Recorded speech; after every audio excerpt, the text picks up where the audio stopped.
Video में हम लोग न्यूक्लियर एंड पार्टिकल फिजिक्स के पूछे गए 2013 में गेट के जितने भी क्वेश्चंस हैं उसको हम लोग यहाँ पे डिस्कस करेंगे। ठीक है, तो चलिए देखते हैं फर्स्ट क्वेश्चन।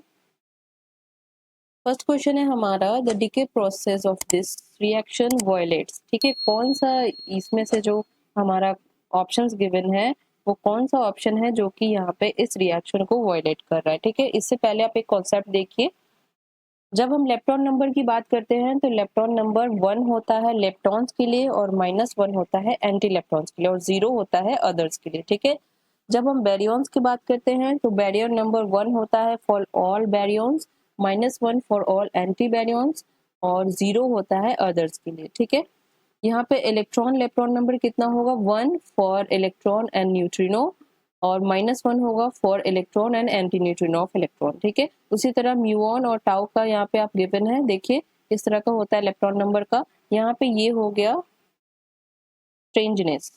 ठीक है, कुछ इस तरह से आप याद कर सकते हो। यहाँ पे S=1 इतने पार्टिकल्स के लिए स्ट्रेंजनेस नंबर होता है। ठीक है, और ये S=0 इतने पार्टिकल्स के लिए होता है, S=-1 इतने के लिए होता है। उसी तरह -2 और -3। आइसोस्पिन भी आप देखिए, inside the nucleus we can't distinguish between neutrons and protons, so to distinguish them we assign a quantum number that is known as isospin। ठीक है, तो आइसोस्पिन क्या है वो आपको समझ में आ गया। So isospin assigned for hadron particles only because of charge independent means strong interactions। ठीक है, जो पार्टिकल्स स्ट्रॉन्ग इंटरेक्शंस करते हैं उनका ही आइसोस्पिन होता है। जैसे कि इलेक्ट्रॉन्स पार्टिकल्स है वो हमारा वीक इंटरेक्शंस करते हैं और इलेक्ट्रोमैग्नेटिक इंटरेक्शंस करते हैं।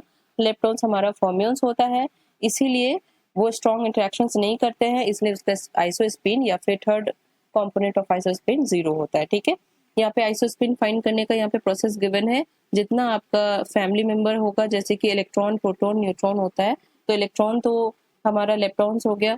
ठीक है, तो उसका तो आइसोस्पिन 0 होगा, देयरफॉर प्रोटॉन और न्यूट्रॉन जो है वो पेयर में होता है। तो इसका कैसे फाइंड करेंगे हम, देखिए 2i + 1 = 2 हो जाएगा, देयरफॉर 2i = 1 और i = 1/2।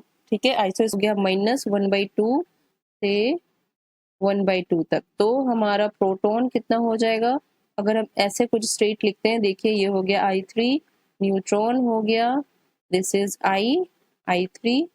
ठीक है, तो इसका वैल्यू कैसे कैसे होगा, देखिए प्रोटॉन का वैल्यू कुछ इस तरह हो जाएगा। हमारा आइसोस्पिन कितना आया है, 1/2। ठीक है, और फिर हम इसको कैसे लिखेंगे, देखिए I3 का वैल्यू जो होगा यहाँ पे इस वेरी करेगा। आप देखिए यहाँ पे किस पे कितना चार्ज होता है, यहाँ पे देखिए न्यूट्रॉन में कितना हो जाएगा, यहाँ पे हो जाएगा -1/2 I3 का वैल्यू, और न्यूट्रॉन पे तो आइसोस्पिन यहाँ पे 1/2 होगा। ठीक है, ये हो गया 1/2 और 1/2, देखो I3 का वैल्यू आपको यहाँ पे मिल गया। अब चलिए ये क्वेश्चन में देखते हैं, यहाँ पे देखिए लिखिए आप रिएक्शन पहले, ये है proton plus electron plus this is neutrino. Violates क्या वॉयलेट कर रहा है, यहाँ पे देखिए पहले हम बैरियन नंबर निकालते हैं। तो मैंने आपको बताया है न्यूट्रॉन जो है वो बैरियन है, तो इसका बैरियन नंबर 1 हो जाएगा, और प्रोटॉन भी जो है बैरियंस है तो उसका भी 1 हो जाएगा, प्लस इलेक्ट्रॉन 0 होगा, प्लस ये भी 0 होगा। देखो change in the Baryon number कितना हो गया, यहाँ पे चेंज हो गया 1 - 1 = 0। ठीक है, तो ये चेंज हमारा 0 हो गया। अब देखिए इलेक्ट्रॉन नंबर अब देखते हैं, तो यहाँ पे बैरियन नंबर जो है 0 आ रहा है, तो ये हो गया लेप्टॉन नंबर। इसमें देखिए न्यूट्रॉन जो है इसका लेप्टॉन नंबर नहीं होगा क्योंकि ये स्ट्रॉन्ग इंटरेक्शंस करता है। ठीक है, और ये हो गया हमारा 0, ये भी 0 हो जाएगा। इलेक्ट्रॉन जो है वो लेप्टॉन्स होता है तो इसका हो जाएगा +1। ठीक है, दिस इज +1, और ये एंटी न्यूट्रिनो है तो इसका हो जाएगा -1। ठीक है, अब ये +1 -1 यहाँ भी 0 आ गया, यहाँ भी 0 आ गया, तो ये रिएक्शन जो हमारा यहाँ पे कंजर्व है। देखिए दिस इज डेल्टा L = 0। ठीक है, ये भी वॉयलेट नहीं कर रहा है, इलेक्ट्रॉन नंबर भी हमारा वॉयलेशन नहीं कर रहा है। तो तीसरा देखते हैं आइसोस्पिन। आइसोस्पिन अभी मैंने निकाला है, इसका हो गया -1/2। ठीक है, और प्रोटॉन का कितना हो जाएगा 1/2, प्लस इलेक्ट्रॉन तो इलेक्ट्रॉन्स है तो उसका आइसोस्पिन नहीं होगा, थर्ड कंपोनेंट ऑफ आइसोस्पिन भी नहीं होगा। ठीक है, यहाँ पे ये होगा I3। ठीक है, और यहाँ पे हम लिखेंगे +0। ये देखिए डेल्टा I कितना आ गया, यहाँ पे डेल्टा I जो आ गया, this is delta I3 is equal to -1 not equal to 0। तो ये हमारा यहाँ पे कंजर्व नहीं हो रहा है, ठीक है। तो आइसोस्पिन जो है यहाँ पे वॉयलेट कर रहा है इस प्रोसेस को। साथ ही चलिए हम स्ट्रेंजनेस भी देख लेते हैं। स्ट्रेंजनेस मैंने आपको दिखाया है, इसका स्ट्रेंजनेस होगा 0, ठीक है। इसका भी होगा 0, इसका भी +0 +0। Therefore delta S is equal to 0 आ रहा है, ठीक है। तो ये भी कंजर्व है, ये भी कंजर्व है और स्ट्रेंजनेस भी हमारा कंजर्व है, सिर्फ आइसोस्पिन जो है यहाँ पे कंजर्व नहीं है। तो ये ऑप्शन हमारा करेक्ट हो गया, ओके। तो क्वेश्चन नंबर 9 जो है वो हो गया। चलिए अगला क्वेश्चन देखते हैं। यहाँ पे अगला क्वेश्चन है the isospin and the barrier number of the up quark is, ठीक है। तो अप क्वार्क का बैरियर नंबर और आइसोस्पिन पूछा गया है। तो चलिए एक और कॉन्सेप्ट देख लेते हैं। यहाँ पे आपको ये अच्छे से विजिबल नहीं होगा, मैं इसको एक बार रीड कर देती हूँ। क्वार्क कंपोजिशन में all hadron particles are supposed to be compositions of quark particles which has the fractional charge and barrier number 1/3, ठीक है। But they don't exist in the free space. All quarks particles are spin half particles. Quark quark interactions potential क्या होता है ये देखिए आपका है। This is V of R is equal to -A/R plus VR, ठीक है। ये है हमारा क्वार्क क्वार्क इंटरेक्शन पोटेंशियल, ठीक है। सो अप और डाउन हमसे क्या यहाँ पे पूछा गया है, देखिए यहाँ पे अप क्वार्क पूछा गया है। तो अप और डाउन क्वार्क जो है वो डबलेट होता है, तो इसका क्या होगा 2, दिस इज 2i + 1 हो जाएगा। 2i + 1 इज इक्वल टू 2 हो गया, therefore i is equal to 1/2। उसी तरह i3 कहाँ से कहाँ तक वैरी करेगा, i3 -1/2 से 1/2 तक। अब हम इसका स्टेट देखें यहाँ पे कैसे लिखा हुआ है, ये हो गया i, ये i3 इज इक्वल टू 1/2 हो गया और 1/2 हो गया is equal to up state के लिए, और ये हो गया हमारा 1/2 -1/2, this is for the down state, ठीक है। तो अप स्टेट के लिए i3 मिल गया। यहाँ पे हमें देखिए क्या फाइंड करनी थी, आइसोस्पिन। तो ये हो गया हमारा। चलिए बैरियर नंबर जो देख लेते हैं। तो जितने भी क्वार्क्स होते हैं उनका बैरियर नंबर 1/3 होता है, ठीक है। तो जितने भी क्वार्क्स हैं उनका बैरियर नंबर होता है 1/3। तो ये ऑप्शंस कौन सा हमारा करेक्ट हो जाएगा, देखिए आइसोस्पिन 1/2 होना चाहिए और बैरियर नंबर 1/3 होना चाहिए। तो ऑप्शन नंबर हमारा फोर्थ जो है वो सही हो गया, ओके। तो चलिए अगले क्वेश्चन की ओर बढ़ते हैं।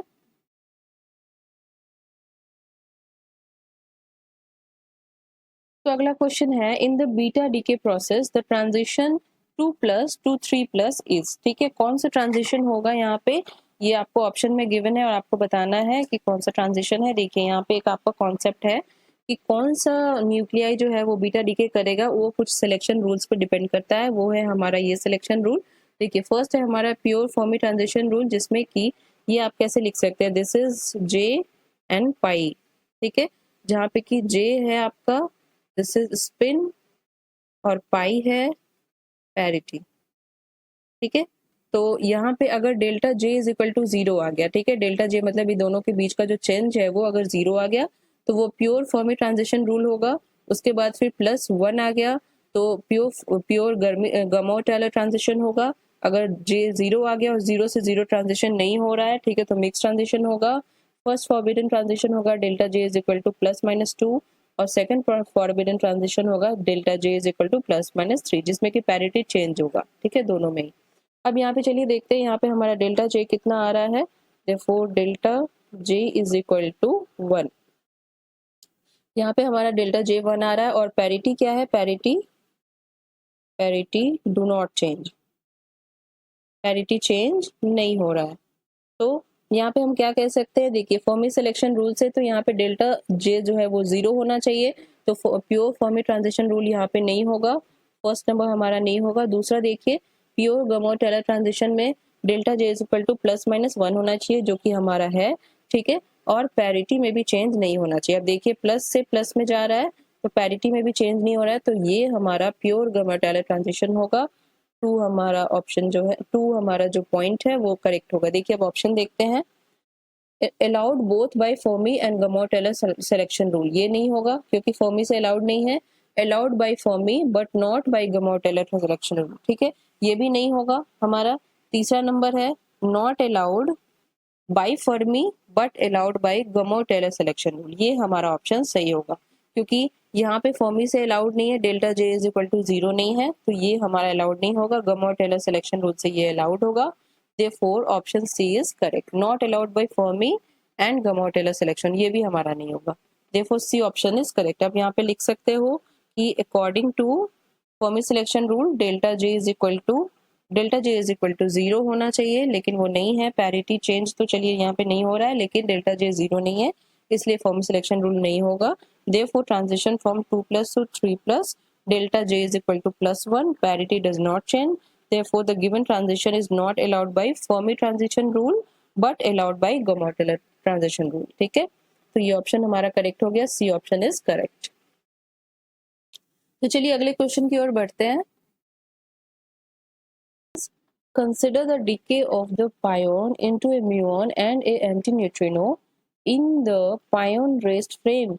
यहाँ पे हमें एक रिएक्शन गिवन है और हमें पूछ रहा है the energy of the emitted neutrino to the nearest integer is. यहाँ पे जो इमिट हो रहा है हमारा एंटी न्यूट्रिनो, उसका हमारा क्या होगा एनर्जी, वो फाइंड करनी है। ठीक है, तो चलिए यहाँ पे हम अप्लाई करते हैं। पहले ये रिएक्शन लिखेंगे, तो ये हो जाएगा this is mu minus plus this is antineutrino।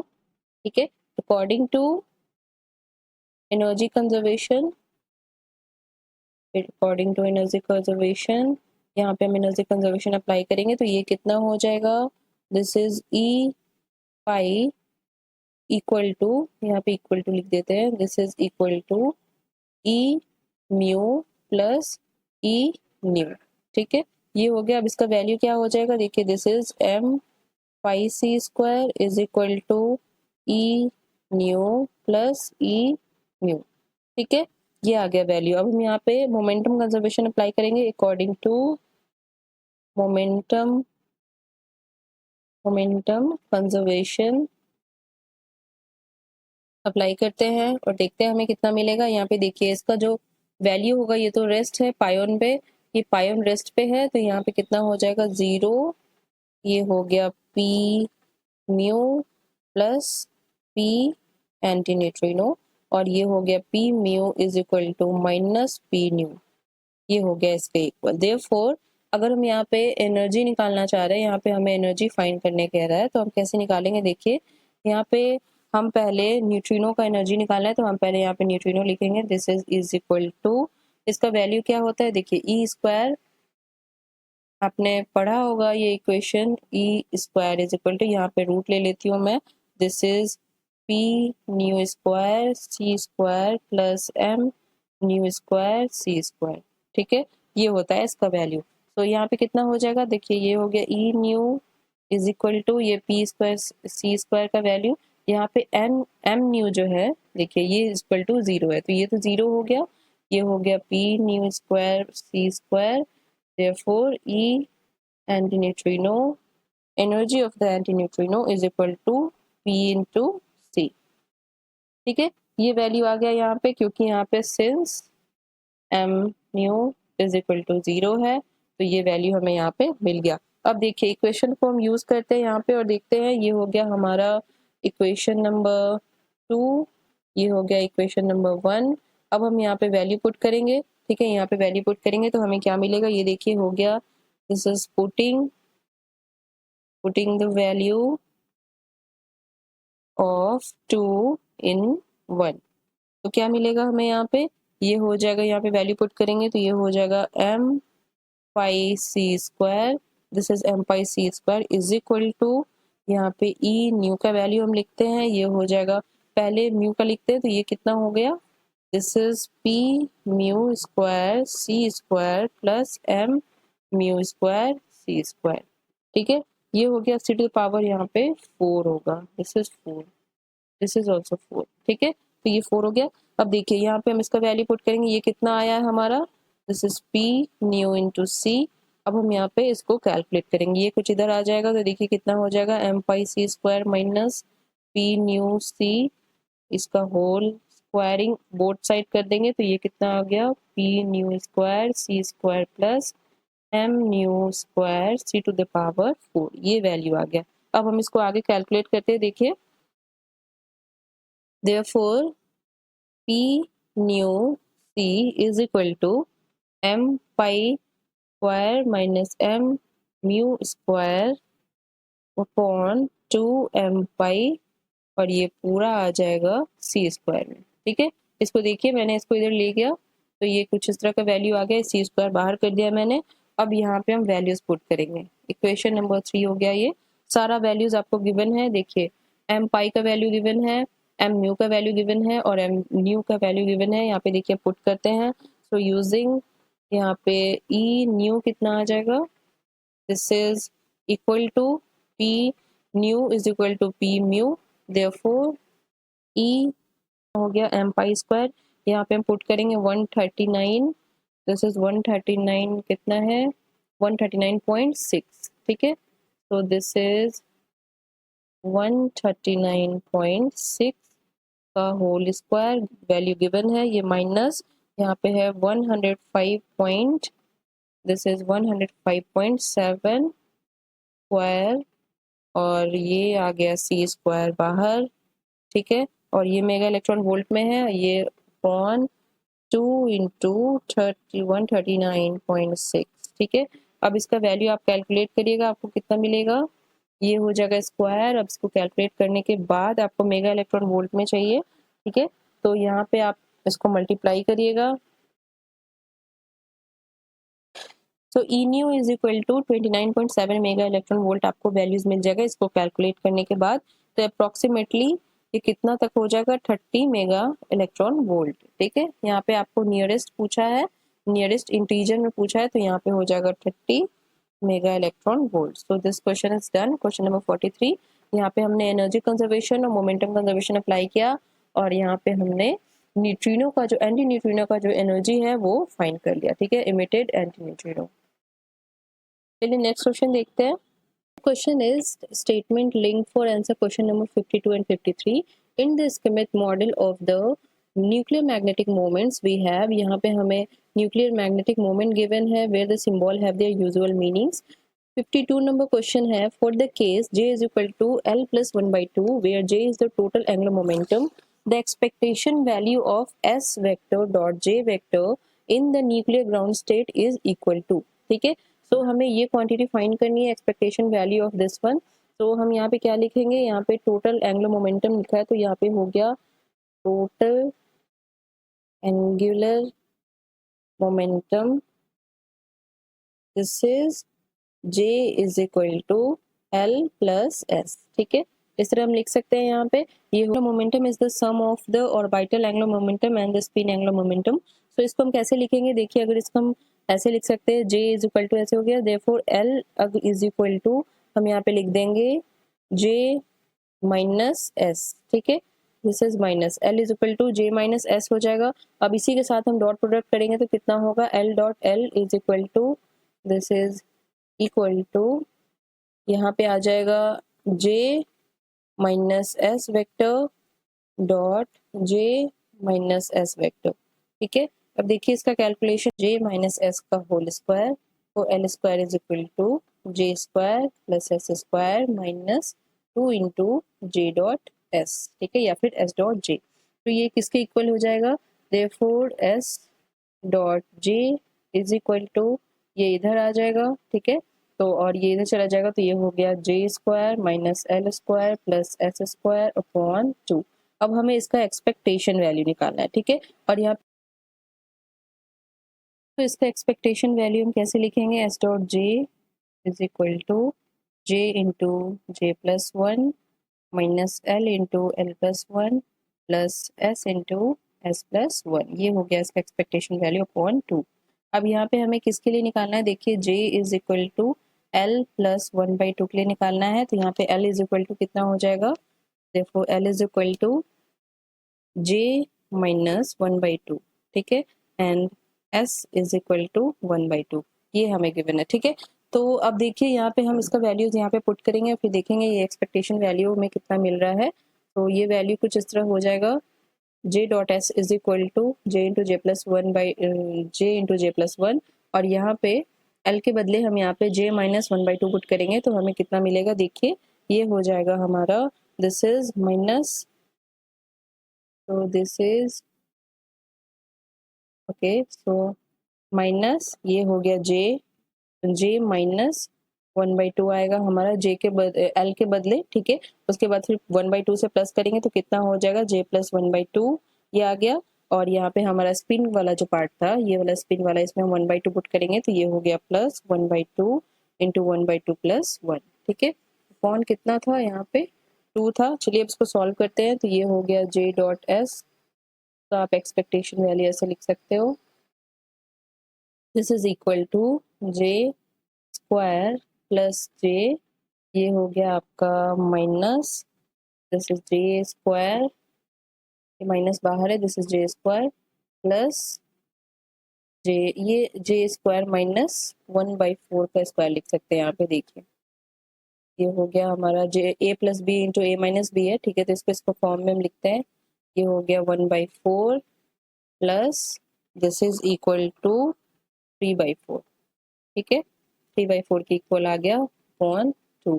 Therefore इसका वैल्यू कितना आया, J square plus J minus J square plus 1/4 plus 3/4, ये आ गया 2, ये J square cancel, therefore J और ये दोनों प्लस करेंगे तो ये कितना हो जाएगा, this is 4 and this is 4, ये आ गया 1 प्लस 1/2। देयरफॉर इसका वैल्यू कितना आ गया, जे डॉट एस का वैल्यू आ गया हमारा जे प्लस 1/2, जे प्लस 1 अपॉन 2, ये आ गया आपका जे प्लस 1 अपॉन 2। ये बी ऑप्शन आपका यहाँ पे करेक्ट हो गया, ठीक है। अब दूसरा देखिए, दूसरा क्वेश्चन यहाँ पे क्या है, for oxygen nucleus the effective magnetic moment is given by, ये मैग्नेटिक मोमेंट हमें गिवन है where G is equal to, अब हमें जी का वैल्यू निकालना है। तो देखिए यहाँ पे जी का वैल्यू कैसे निकालेंगे हम, यहाँ पे पहले हम टोटल मैग्नेटिक मोमेंट लिखेंगे, ये यहाँ से देखते हैं, दिस इज क्वेश्चन नंबर 53, ठीक है। तो यहाँ पे सबसे पहले हम लिखेंगे total magnetic moment, this is magnetic moment is equal to, यहाँ पे म्यू इज इक्वल टू क्या होता है, g into mu N upon H bar और जे, ठीक है। तो म्यू एन यहाँ पे न्यूक्लियर मैग्नेट्रॉन है और यहाँ पे इट्स जेड कंपोनेंट क्या होगा, Z component, this is component mu Z is equal to g into mu N upon H bar, और जे के बदले यहाँ पे जे जेड हो जाएगा, जेड कंपोनेंट निकालना चाह रहे हैं हम, ठीक है। Where mu N is equal to E H bar upon 2m, ठीक है, इसका ये वैल्यू होता है nuclear magnetron. Therefore mu Z is equal to g, ये mu N upon H bar, इसका वैल्यू क्या हो जाएगा, expectation value of g, J Z का वैल्यू होगा m इंटू एच बार, ठीक है। ये एच बार कैंसिल हो जाएगा, therefore mu Z is equal to, ये डेरिवेशन है, यहाँ पे डायरेक्ट जो फॉर्मूला आएगा वो भी आप यूज कर सकते हो, ठीक है। यहाँ पे मैंने पूरा करा के दिखा दिया है, ये हो गया म्यू एन और ये हो गया एम। तो एम यहाँ पे कहाँ से कहाँ तक वैरी करता है, देखिए जे से माइनस जे से जे तक वैरी करता है हमारा एम, ठीक है। तो यहाँ पे मैक्सिमम वैल्यू लेते हैं, देखिए कितना हो जाएगा, therefore mu Z is equal to, यहाँ पे एम के बदले जे पुट कर देंगे, therefore J into G into mu N, ठीक है। अब ये वैल्यू हमें निकालना है। अब यहाँ पे देखिए म्यू जेड का वैल्यू हम फाइंड करते हैं, तो हमें कौन से एलिमेंट के लिए फाइंड करना है, ये हो गया ऑक्सीजन, ऑक्सीजन 17। तो देखिए यहाँ पे ऑक्सीजन 17 का हम निकालेंगे, दिस इज ऑक्सीजन 17, यहाँ पे Z इज इक्वल टू, यानी कि एटॉमिक नंबर हमारा 8 है और नंबर ऑफ प्रोटॉन्स हमारा 8 है, नंबर ऑफ न्यूट्रॉन्स हमारा 9 है, तो ये ऑड है, ठीक है। इसका एक्सपेंशन या फिर इसको फिलिंग करेंगे, जो फिलिंग करते हैं लेवल्स में वो करेंगे, तो ये हो गया 1p, दिस इज 1 3/2, इसमें 4 जाएगा, ठीक है, इसमें 4 जाएगा, ये हो गया 1p 3/2, 2 जाएगा और 1d 5/2 में 1 जाएगा, ठीक है। तो लास्ट में कितना जा रहा है, यहाँ पे 1 जा रहा है, और यहाँ पे स्पिन कितना हो गया, spin spin is equal to 5/2 आ गया, ठीक है, स्पिन हमारा 5/2 हो गया। एल का वैल्यू क्या होगा, L is equal to 2, since S is equal to S, for S L is equal to 0, for L S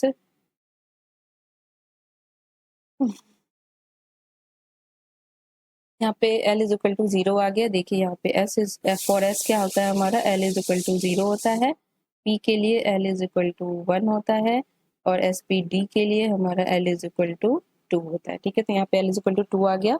यहाँ पे देखिए हमारा और न्यूट्रॉन है, तो और न्यूट्रॉन के केस में हम कौन सा फॉर्मूला अप्लाई करते हैं, यहाँ पे देखिए फॉर और प्रोटॉन्स म्यूजेड निकालने का वैल्यू कुछ इस तरह से हम फाइंड करते हैं, और फॉर और न्यूट्रॉन्स हम म्यूजेड का वैल्यू कुछ इस तरह से फाइंड करते हैं, जहाँ पे कि GN का वैल्यू होता है -3.83 और यहाँ पे GP का वैल्यू होता है 5.58। ठीक है, यहाँ पे हम चेक करेंगे कौन सा अपर लेवल में है कौन सा लोअर लेवल में है, उस हिसाब से हम यहाँ पे पुट करेंगे। देखिए for J is equal to L plus half, तो ये ऊपर वाला जो लेवल होता है वो L माइनस हाफ होता है, नीचे वाला लेवल L प्लस हाफ होता है। तो यहाँ पे देखिए 5/2 है, तो हम इसको कैसे करते हैं, देखिए यहाँ पे J is equal to L plus 1/2 case होगा।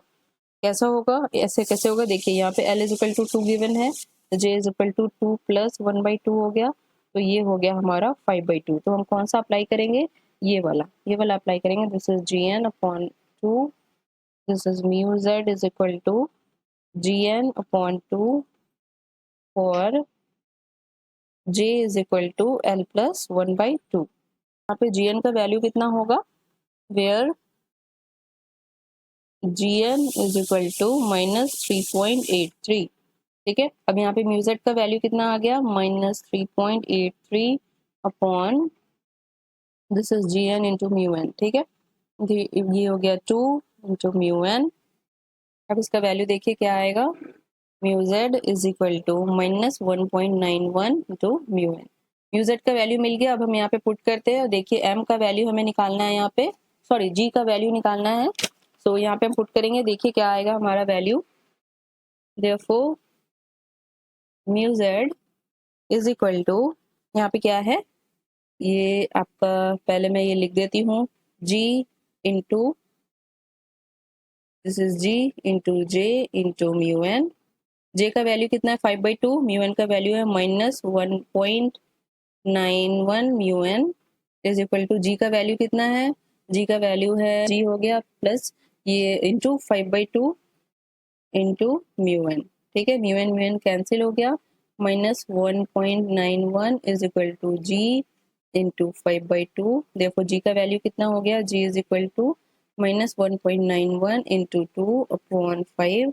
देखो G इज इक्वल टू, ये वैल्यू आप जब कैलकुलेट करोगे तो ये आएगा -3.82 अपॉन 5, इसका वैल्यू आएगा 0.77। ठीक है, तो अप्रोक्सीमेटली आपका 0.77 इसका वैल्यूज आ जाएगा। तो क्वेश्चन में देखते हैं 0.77, ये जो हमारा ऑप्शन बी है ये करेक्ट हो जाएगा। ठीक है, तो ये दोनों क्वेश्चन भी बहुत अच्छा क्वेश्चन है, अच्छे से सॉल्व हो गया। आप इसको एक बार और देख लीजिए। टोटल मैग्नेटिक मोमेंट यहाँ पे ऐसे निकालते हैं और ये वाला वैल्यूज कुछ इस तरह से पुट करते हैं, जिसमें कि J is equal to L plus 1/2 है अगर और प्रोटॉन्स के लिए, तो ये वैल्यू हम पुट करते हैं, और न्यूट्रॉन्स है तो ये वाला वैल्यू पुट करते हैं। ठीक है,